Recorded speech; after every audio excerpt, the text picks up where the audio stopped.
Well, once I was a sheriff in a little country town in Kentucky several years ago. And in front of the courthouse there was two wooden benches. In the summertime they drew some weary souls. And the old man sat around. Carl Truman McClain.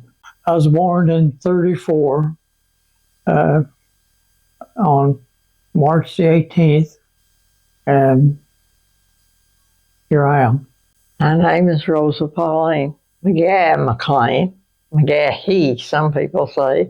October the 29th, 1934. All my life. This is where I've been. We've been. There was a little store where the names changed, Crossroad, and it was called Pumpkin Center. No, been gone for Mr. Ed Whitaker ran it then. I mean, children then, we did, stayed at home, you know, and I don't know where they got their groceries.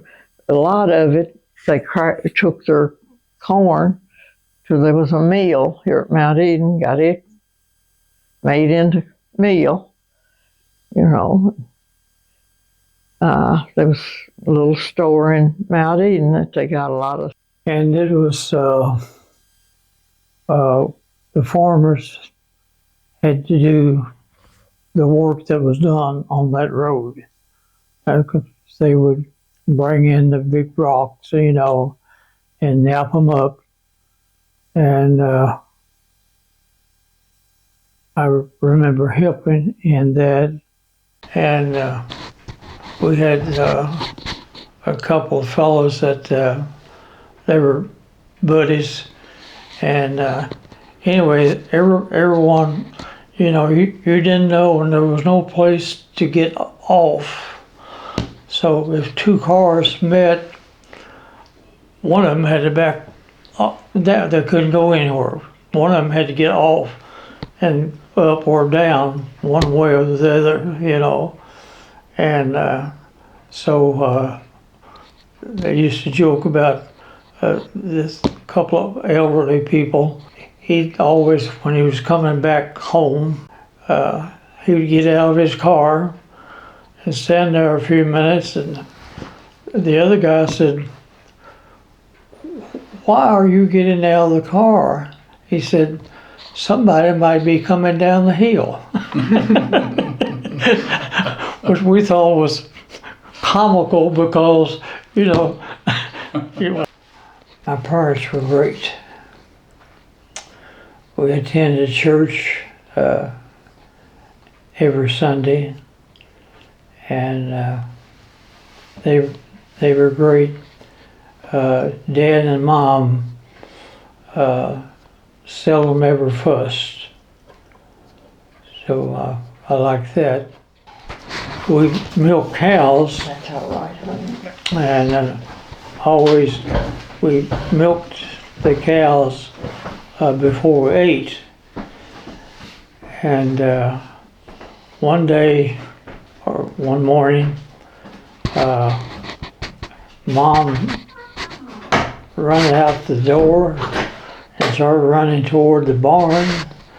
And she said, "Rory, Rory," you know, really excited, "Rory." And we both run out together, thought something terrible had happened, you know. And she said, "Somebody has stole all our hams." He said, "Well, what do you want me to do about it?" And that was his words, you know, just like, that doesn't amount to anything, just somebody stole our hams. So that was Dad's side, and he didn't get excited. Yes, she could get very excited. Well, we had a one-room schoolhouse, and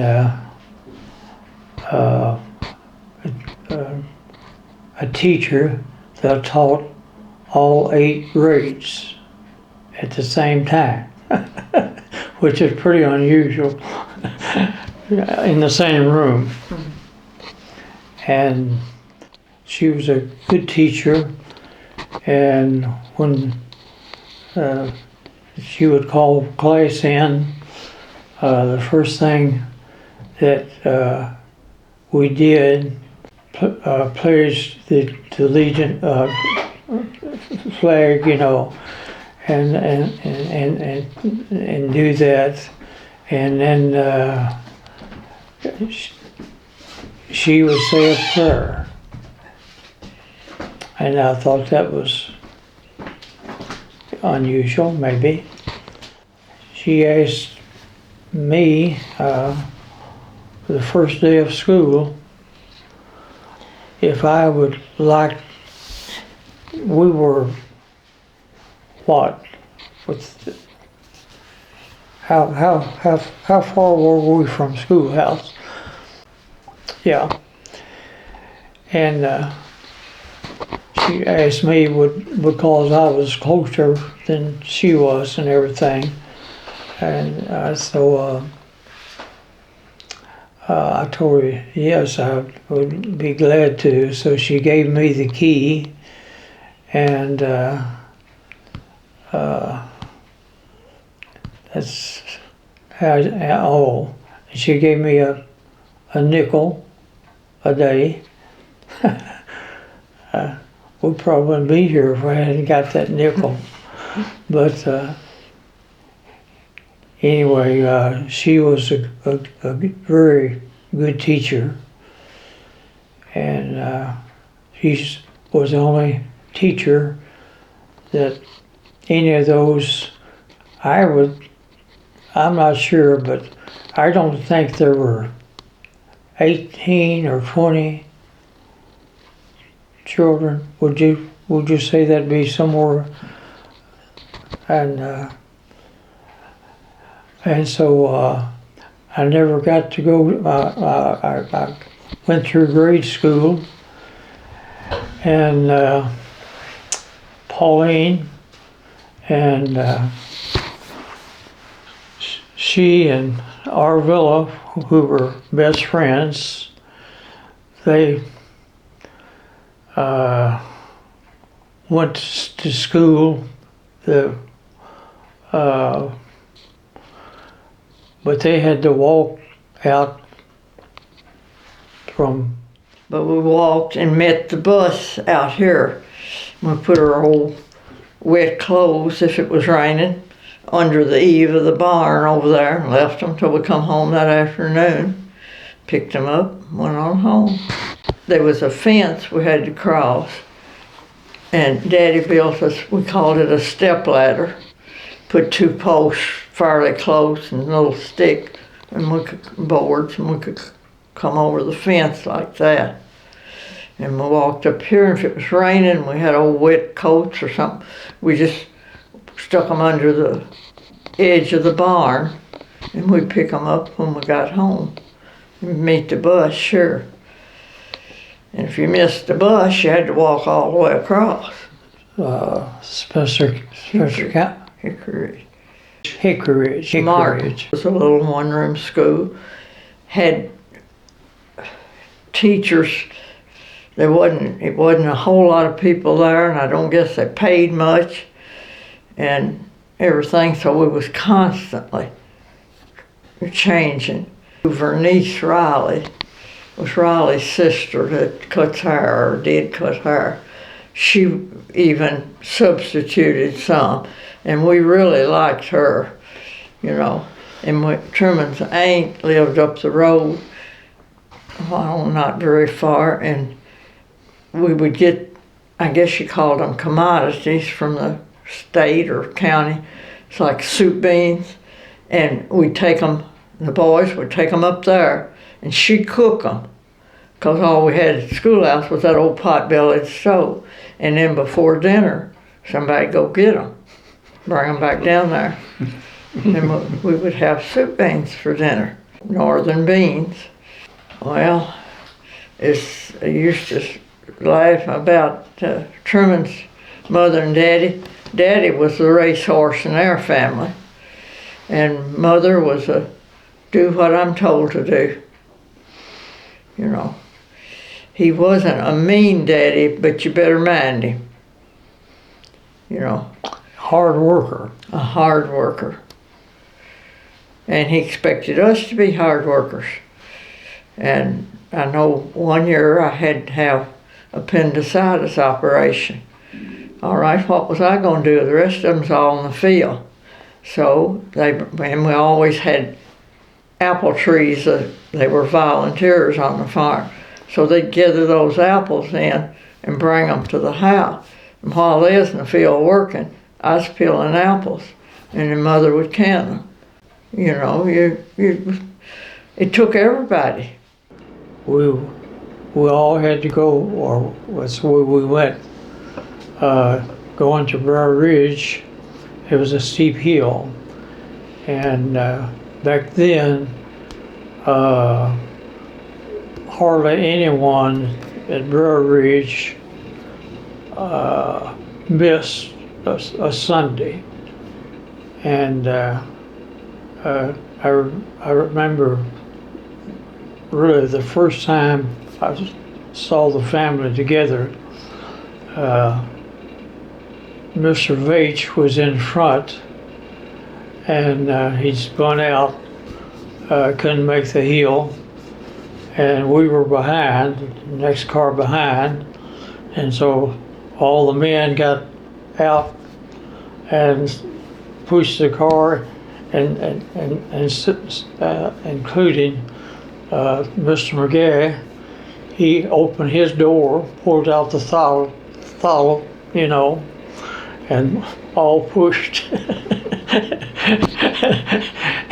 And anyway, and that's when I met Pauline. That I paid attention to, but it went further. Not really, but probably 15 would we have been. I think that I was 18 when we married. That was when we married. You was 18. I was 17. You was 18 when we married. Yeah. But I don't know how old he was then. He's a little older, not much. He was born in 34 and I was too. His birthday's March, mine in October. So there's not much difference in our age. Her dad liked me all right, but he didn't want to lose Pauline. Well, they thought we was too young, And, we were, but so, we didn't know it. Anyway, the day that we got married, Mr. McGay was working in hay or something, but anyway, he did not want to see Pauline leave the house or anything, you know, so he went back in the field and everything. And then her mother said, well, she walked us out. Her mother said, take good care of her, Pauline. And I said, I will. And I never forgot those words. And while we're at that, I'll tell you something also similar. Granddaddy Jewel lived up the road from us, just a little piece. And he would usually come down while we were milking and come in and talk to Mom and say a few words and everything. But the day we married, we helped Dad milk and everything like we always do, and came in and to eat breakfast, and Granddaddy had already eaten, of course, and I noticed he kept easing his chair around where he could look right at me, and I thought, that's odd, you know. He didn't know what, but he wanted to be sure and look at me, you know. And he cleared his throat a little bit.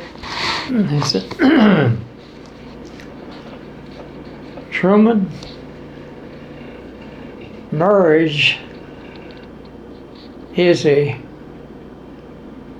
Serious. Marriage is a serious business. That's all he said. He didn't say, I think you ought to. I don't think you ought to. He said, marriage is a serious business. Only 3 words, you know. Marriage is a serious business. But anyway, I never forgot those words. Marriage is a serious business. And it really is. We farmed, and I went. Well, the first year we lived on Daddy's place. That's Mr. McGuire's.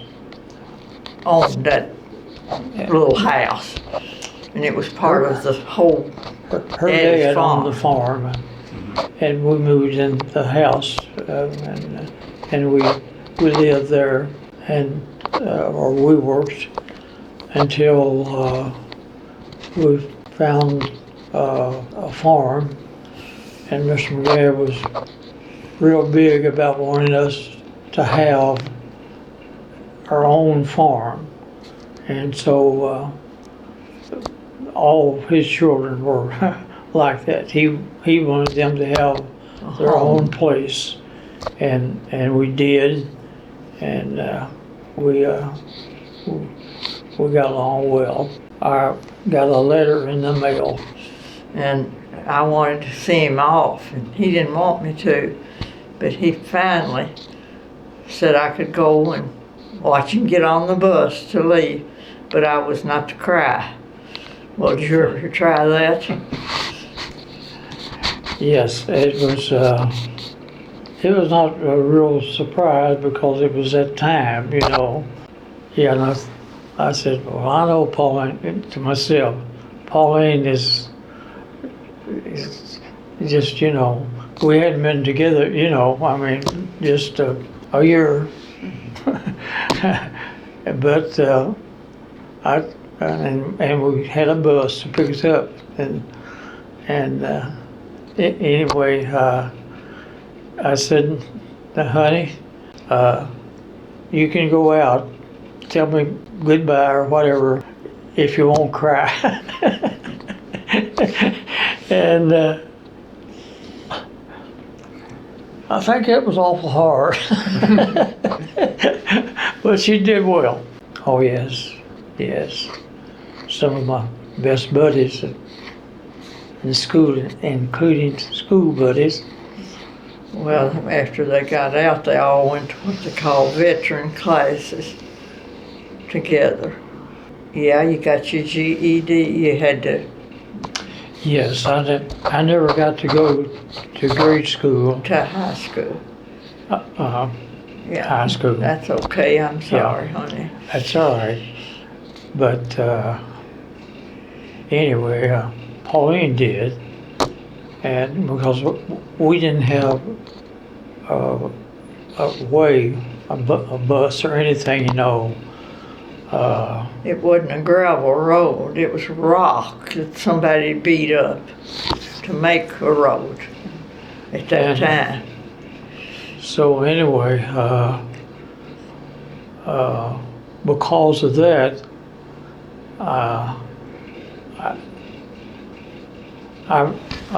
Pauline and Harville and all the others, you know, my age and everything, went to school and everything, but I didn't get to. But anyway, that is high school. And so I went to high school, and I didn't have Pauline.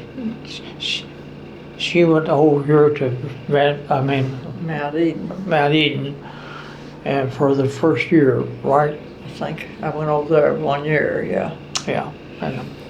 But anyway, bottom line, I didn't get to go to High school. high school. But I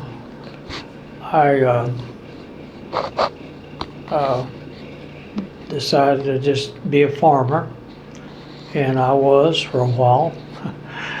And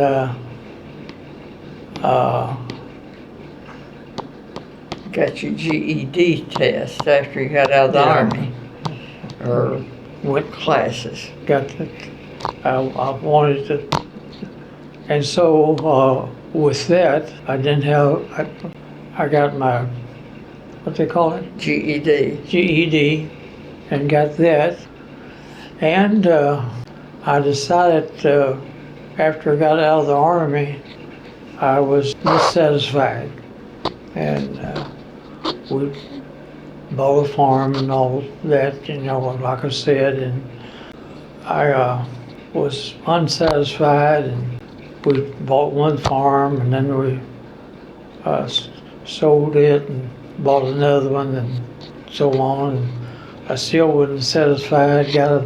Put a milk parlor in that was, what do they call it? Grade A. Grade A dairy, but I still wasn't satisfied. And anyway, we had a revival at the church, and the preacher was a good one. And he was, you know, and he said, "Truman, you need to be a preacher." I said, "Well, I don't know about that, you know." Well, you know, and Ray, Bennett. yeah. Anyway, I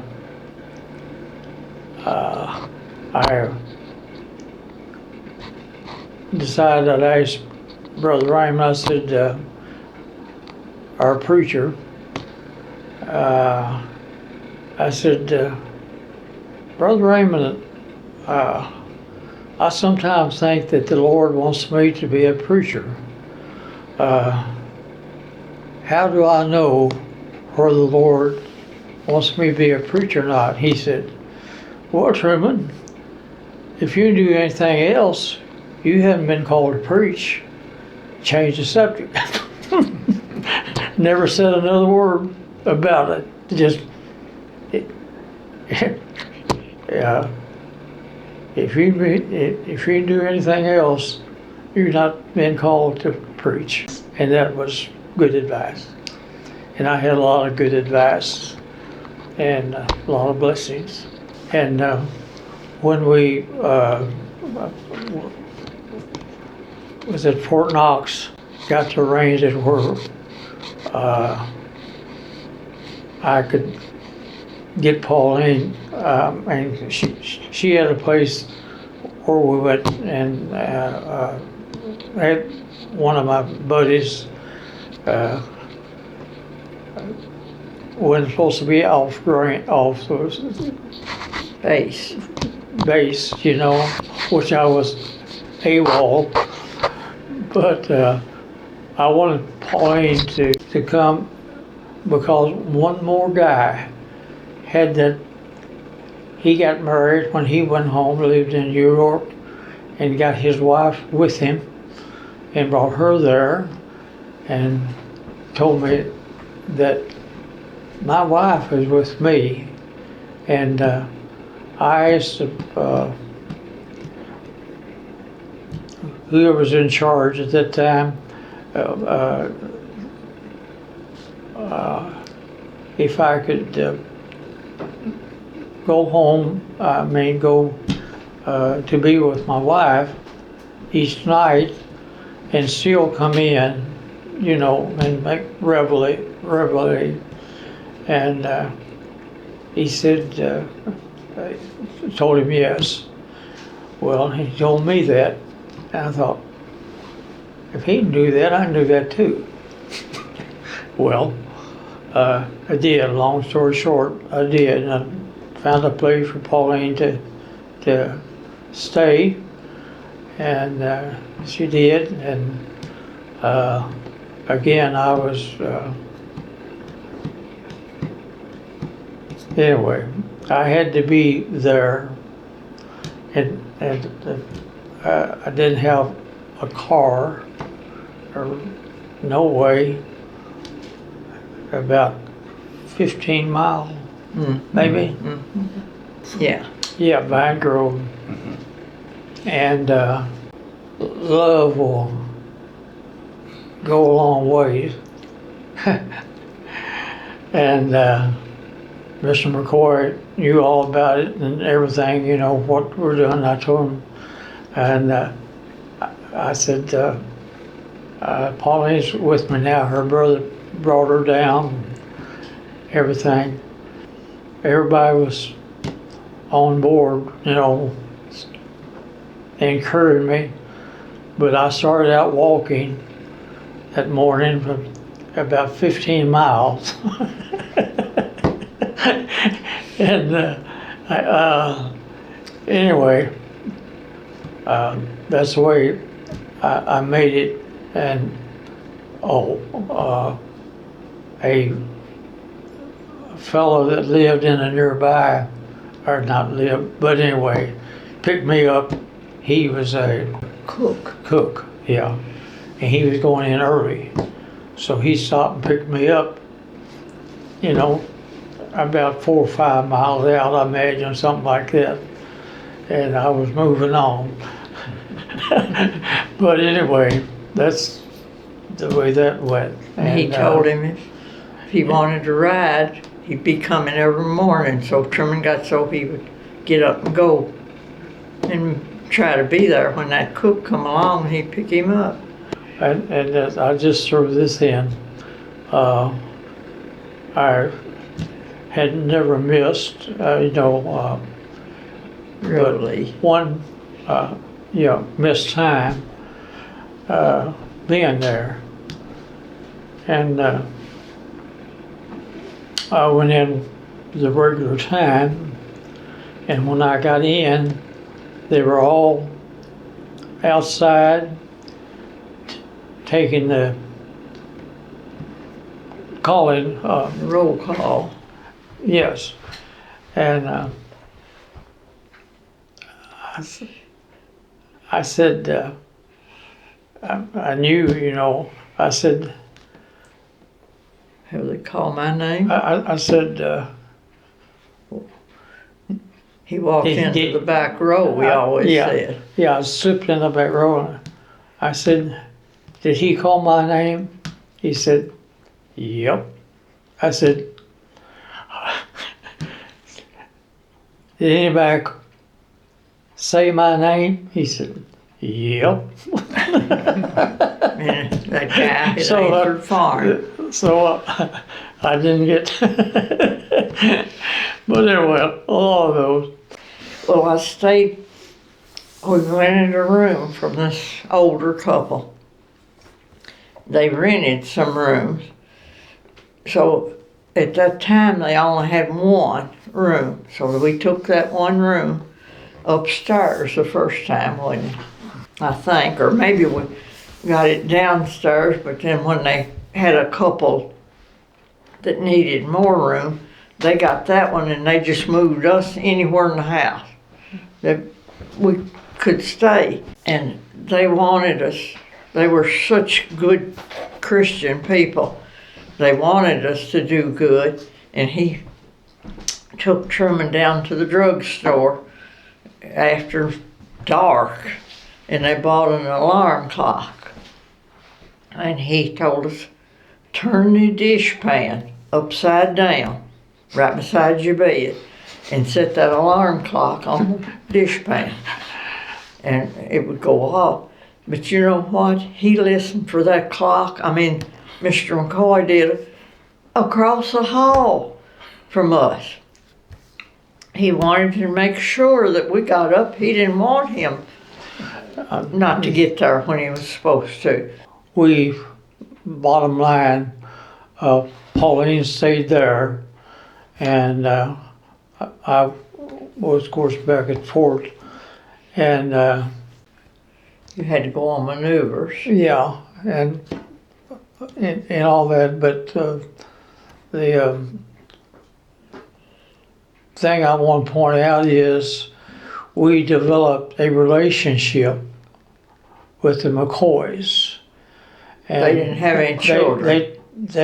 They treated us, or Pauline, she was there and everything, you know, and they just, so again, I never had any idea that I would be a preacher. I not only became a preacher,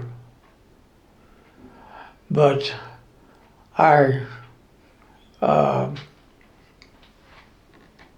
had the Both of their funerals. funeral, excuse me. Which was not easy, but it showed that they loved us and we loved them. But anyway, to get along on down the road, we never lost that. I buried both of them. And so that just showed how, you know, how deep we were. They would do anything, and that never, because I buried both of them. And there was Yeah. only one little bathroom, and it was in under the stairway, you know how they slant? And we all had to share the same bathroom. If you messed it up, you cleaned it up. While he was stationed at Fort Knox, I don't know how I got that, but they had to change the patches on their uniforms. And he would bring them to me, and I'd sew them on. And I've done forgot what I got. Was it a quarter a patch? When I sewed them patches on the uniform. Yes. Huh? Hmm? Was it a quarter a patch that I got for sewing? I'm not real sure, but But it helped me enough, and I saved my money up, and I've still got my sewing machine. It's a portable. Got that to sew those patches on, and it gave us a little bit of money. Well, he was in for 2 years. I tried working at a dry cleaner's, and of course I'd never worked public work. It wasn't that I couldn't do the work, but the family that run it had grown boys, men, and they were flirty, and I could not take that. I could not take that, so I quit. once we, you know, went to Texas and all that, You was on my new, I forgot when you was born, what we was doing. We wasn't still there then, we was in Colleen, wasn't it? Yeah. Colleen, Texas. yeah, and he was there when we started. And the way I went to the Yeah. hospital Yeah, was one of the other wives took me and and sent word some way that he was out in the field on maneuver. we were on maneuvers, and we knew Pauline was going to have birth at any time, and so of course that was different. It's different in the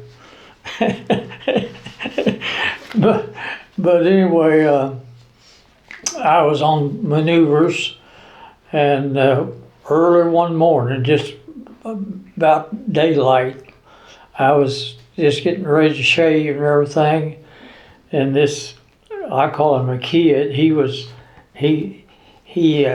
lied because he wanted to get into the army. Yeah, he was about 16, I think, you know, and you need to be more than that. 18. And anyway, he said, Mac, your wife's having a baby, your wife's having a baby. And then you're talking about a way home. This was, I think, about 40 mile out and over hill, and and that. Because he was in the tank division. Yeah, I was in the tanks. Drove 100 mile on a big maneuver that the Army had never had before. They had ever, oh no, that was a long time ago, but they had ever Had that long going. yes, no matter what. It was one great big, and the biggest that was the Army had ever done.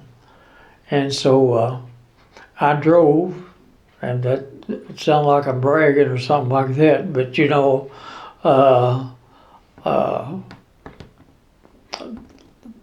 100 mile, long way for an old tank. Dwayne was born, see, down there. And That's the reason I said Dwayne was with us all the way. He was born there. And when we come home, we got out in January and he's born in November. And he was not out of the car from the time we left Fort Knox or McClain, Texas, till we got home. And, that was, I would get in the back seat and nurse him while he was driving. I had the little bassinet, and we put him in it.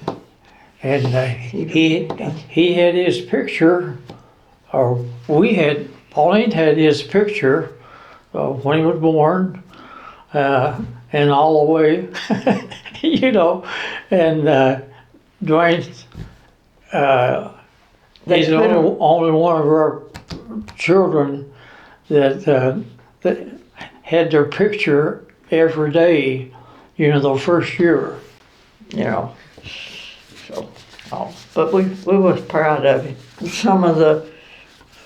We went to church, and it wasn't really the kind of church, it was a disciples church, and we'd never been there, but they were so good to us.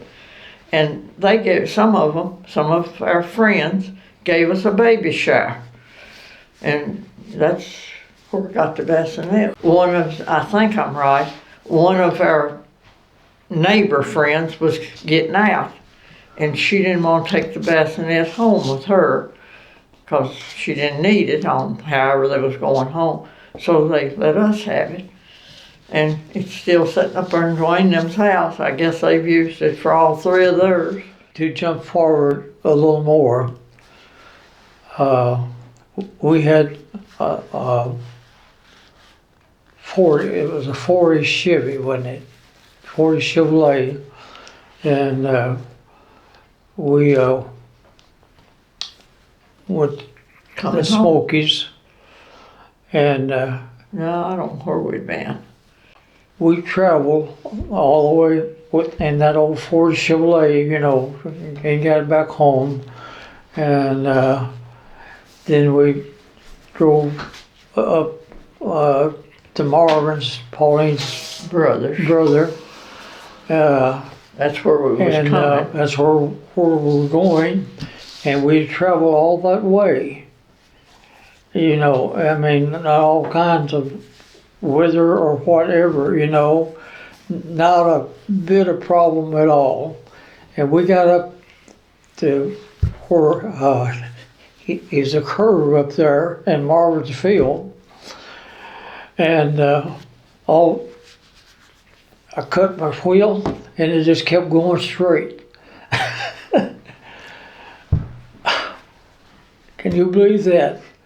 And we've been in from Texas to Just down the road here a little bit. That could have happened anywhere, and we wouldn't have had any control. Now, how about that? It was unbelievable to us Yes. because it would have killed my baby and us.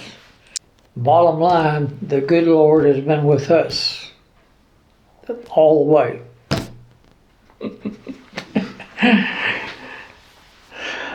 Again. A GED test. I went to Bible college.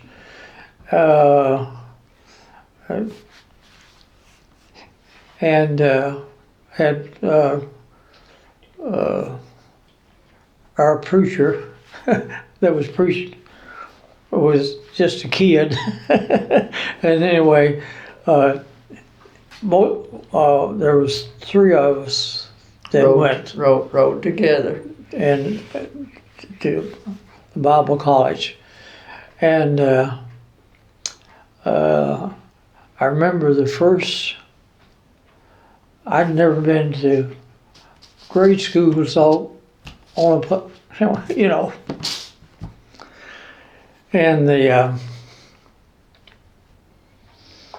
the teacher said, guy said, teaching said, your assignment is design a scripture of, I don't know, John 14 or something like that, you know. Had no idea. I you know. But anyway, I made it. Well, this young preacher was preaching in Briar Ridge, and they rode together. And Truman said, Murray, that was his name, he was young, and he would teach him all the way to Louisville about. And Marion, and I'll never forget that guy, because to me, he was probably the smartest man I was ever around. You could, you know, read something, or you know, and it didn't much matter how much it was. Just give him, you know, a little time, and he just closed the book and read it off. He was just that smart. So that brought us there. And then, you know, I didn't know, well, things just fell in line. He just couldn't hardly believe. We had, the lady used to live in this house here, and she was, I mean, she was good and all right, but she was hard to deal with. I thought she was strict. She was a good woman. And yeah, oh yeah, she was a good woman. And so after I knew what I was going to do, you know, like go to Bible college, I went and told her I knew I'd have to have somebody to milk my cows, you know, because I didn't have money. You know, somebody had to do that thing. And so I told her, I said, I've decided to become a minister, a preacher. And I said, would you, I'll have to have someone to milk the cows, and you got that vacant house, would you rent that to me? And she said, well, yeah. I said, okay. I couldn't hardly believe it, you know. So, well, yeah, I'll rent it to you. Now, we paid $40 a month, didn't we? Yeah, it just wasn't much at all. And so that's where our paths have been, and it's and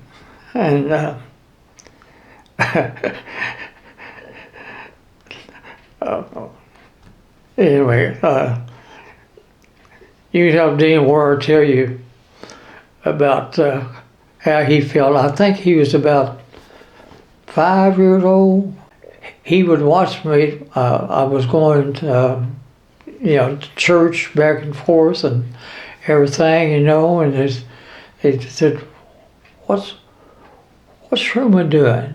He said, "Well, he's going to church. He's got a church up there," and he said, "Well, he can't have a church." Said, he raises tobacco. He raises tobacco. Who's gonna raise it? Just childlike. We all of them. Electricity, one. And of course the telephone. I guess we got the telephone before we got electricity. I remember the first refrigerator Mother and Daddy tried. They got it Bennett's in Taylorsville, and they brought it out, but it didn't work out, so they didn't buy it. And I don't really know when we got the first refrigerator then to keep. That was before they got electricity. It was kerosene. That's before they got electricity down what we call Possum Ridge up here. And you could smell it. So we didn't keep that one, I don't guess. Well, we just had kerosene lamps and lanterns.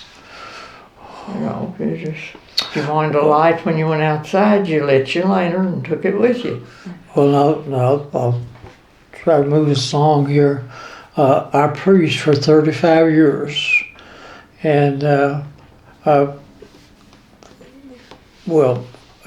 we had to come home to take care of my dad because we started out, Mom died, and then he stayed as long as he, he was getting old. Well, we would find him laying in the floor. In his not 40s, in his 90s, about my age. Yeah, and I'm out to find you laying in the floor. Okay, it's the Ashes Creek. Ashes Creek, but I wasn't there. No, but a month. It was you was just getting filling in for them, and of course they wanted me. They had. It was a union church. What it was, I was starting out with my first sermon, so I preached, and everything. But anyway,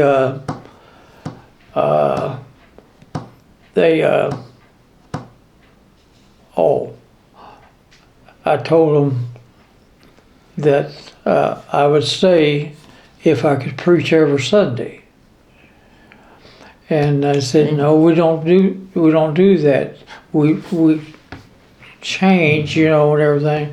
Well, I want, each Sunday I want to be preaching somewhere. And they said, well, we can't do that. But anyway, that's we went to. Is that when we went to Showville? Outside of Frankfurt. That's when we went to Showville. Yeah. And I don't know how we know to go up there. You was going to go somewhere else or something, and we left. We thought we'd been there long enough. And I don't know how long it was gone, and then we went back. And stayed several years. And we were, again, course, we went the first, it was a trial sermon, and I went up there, and oh, it was, you remember that day? Cold, real cold, and that was also, I don't know where you boys were, but anyway, my mind's going back. Pauline was expecting at Tim. I was expecting Tim. yeah, and anyway, we knew that and knew it was almost at hand, and I knew we had to get back to Shelbyville because it could be any time. Well, we had that big snow, and I had that old car.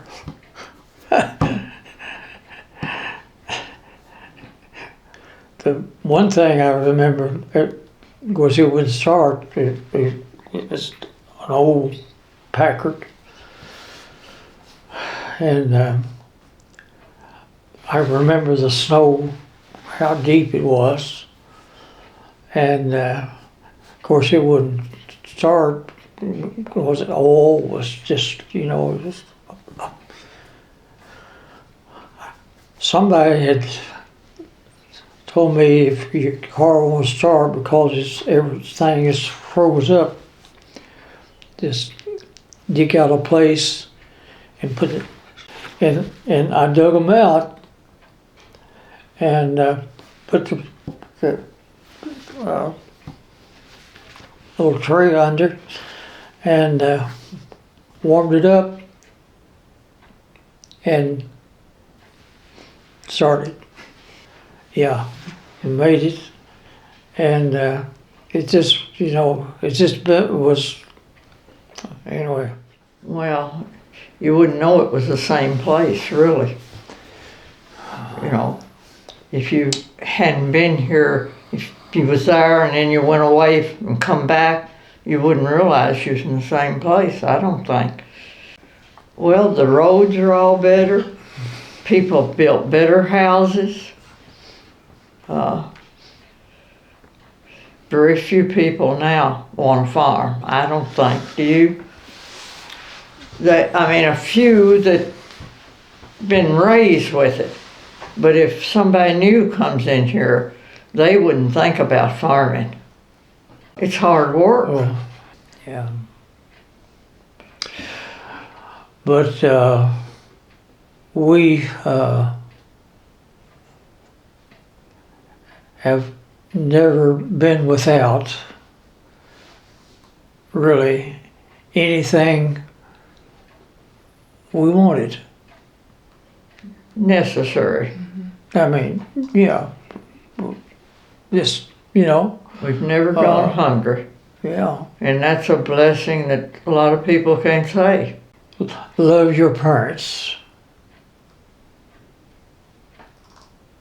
Love your parents.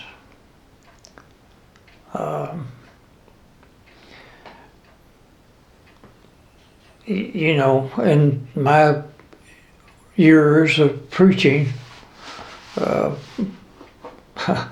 been through a lot of parts, you know, but those who teach their children well,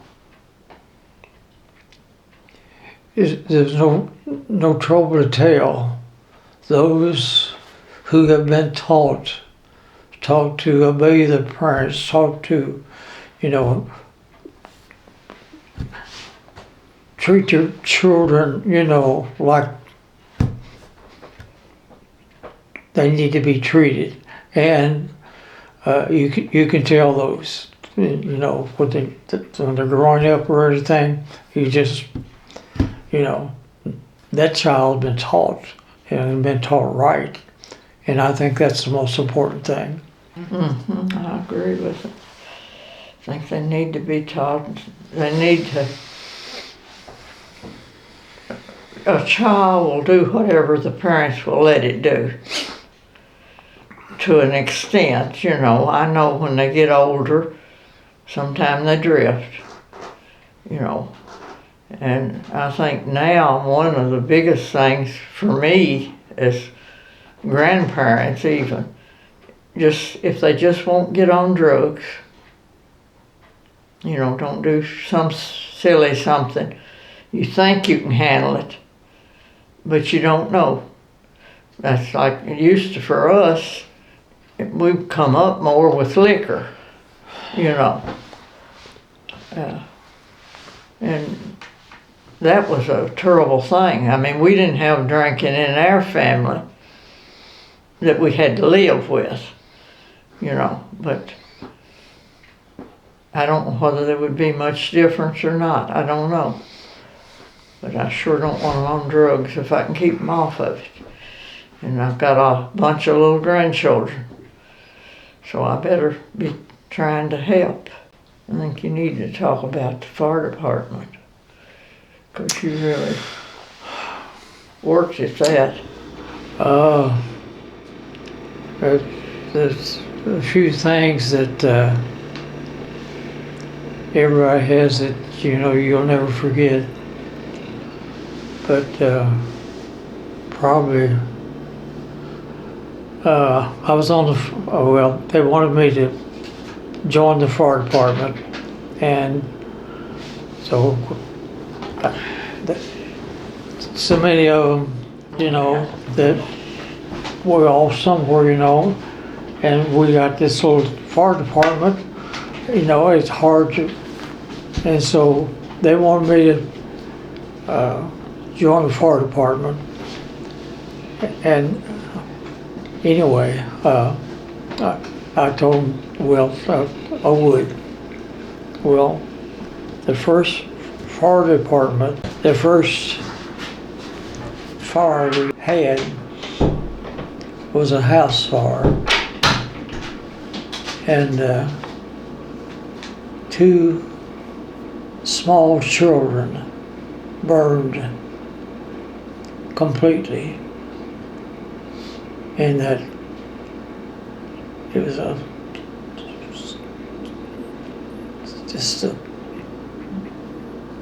anyway.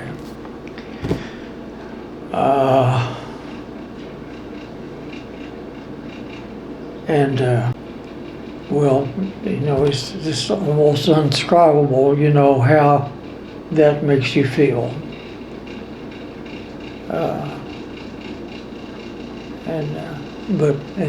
Anyway, and that's one thing about being a fireman or preacher or whatever. I mean, some things, and I get to thinking about things that you can't believe. You just don't, you know, this is not very many boys that have experienced this. But Sid and I, my cousin, but anyway, Dad and Uncle Holly was taking in a load of, we said, well, we wish we could go to Louisville. We've never been to Louisville. And he said, well, we got a load of calves here, so you can't ride back there, but you can ride on the cab if you want to. Well, I think I was 12, 14, something like that, you know. And of course, things are not moving near as fast now as they were then, you know, because, well, take 14 away from now. But anyway, Sid and I rode on top of the cab all the way to Louisville and back. And then we got, you know, we come back, we rode in the back. If Mama hadn't known it, they wouldn't have been riding. That's just the difference between men and women. I think, you know, there's not very many mothers that's going to put their boy on top of their cab and, you know. Yeah. Daddy had bought a place, Elk Creek, and you had to, in that real sharp turn, you went up that way. Well, he had these cattle up here that he wanted down there. And I don't know, I guess people just, I don't know if nobody else that drove them like that though, do you? And I don't remember how many we was driving. But we had to go down this, well, Possum Ridge, go down to Big Beach, and the old covered bridge was still there then. Well, they wasn't about to go through that. Well, tell about how many miles. So they had to, you know, go down, up, and then we just kept driving, and we went back Little Mount Church Road, which we were not familiar with at all. And then when you got back there so far, we had to cross the river, wasn't it? Scherzer Creek. Well, that was not easy to do. And the big bulls was on the other side, wasn't it? After we crossed, we had to go on at Rivals, and we was going to Normandy. And we had to pass this farm that had, I guess they were registered, I imagine, but to us, they were like elephants to our cows. They were so big. They were so big. Well, they run the fence of following us, not getting out. But that scared us kids, you know. And then we had to come, where did we come out? I don't know. It was crazy. I'd hate to see my children or grandchildren start out like that. I don't know, but it's something I would dare, and I'd have a fit if Dwayne and them started their children out doing something like that. I don't remember how long it took. Which boils down to the fact that if you want something enough, bad enough, yeah, if you want something bad enough, you'll make a way to get it done. I mean, who else But my daddy. Farmers would know, take some children and drive them, you know. But of course the roads wasn't as dangerous then. One of the most important things I think of about people is love your neighbor. Didn't sound like much, but just love your neighbor. And that's all I'm gonna say. Well, once I was a sheriff in a little country town in Kentucky several years ago. And in front of the courthouse there was two wooden benches. In the summertime they drew some weary souls. And the old men sat around in the little country town and swapped stories down on the courthouse lawn. And they talked about their friends, their neighbors and kin, and a time long, long gone.